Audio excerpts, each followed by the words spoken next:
Namaste. So today's our topic is non-pharmacological activities or uh, or how to control the effect of CHF by non-pharmacological.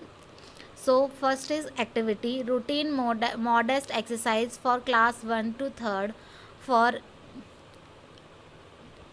for evolumic patients, regular isotonic exercise such as walking or riding a stationary bicycle is useful. Second is diet. Restriction of sodium 2 to 3 gram daily is recommended in all patients.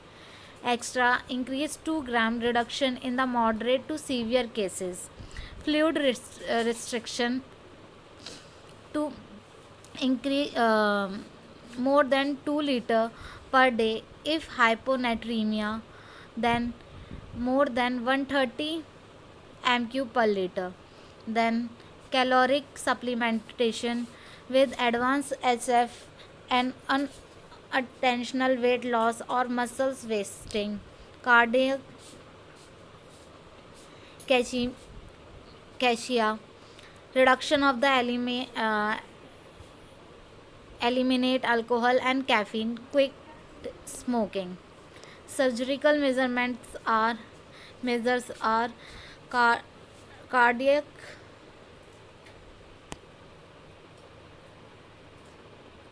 resynchronization, implantable cardiac defibrillator, cardiac transplantation, pacing.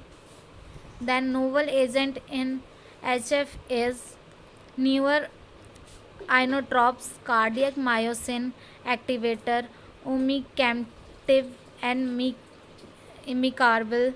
Then sodium potassium ATPase inhibitor, vasodilator like relaxin,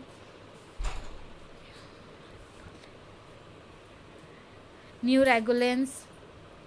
Next are novel RAS blocker, direct renin inhibitor, oral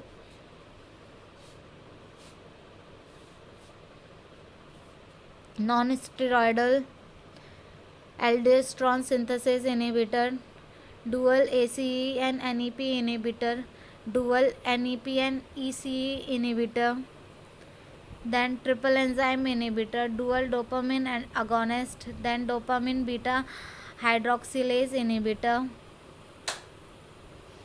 and cardiac myosin activator. They accelerate transition of acting myosin complex from a weakly bound to strong bound centrifugation. Increase myosin head interaction with actin, decrease non-productive ATPase hydrolysis, increase the duration of systole and increase the stroke volume, due to which implement in cardiac cardial systolic function in the absence of arrhythmatogenesis and increase oxygen consumption, currently under the phase 2 trial. So these are the several drugs which you can see other than the drug which is used in CHF. So hope you will understand this. For any query you can comment below. Thank you.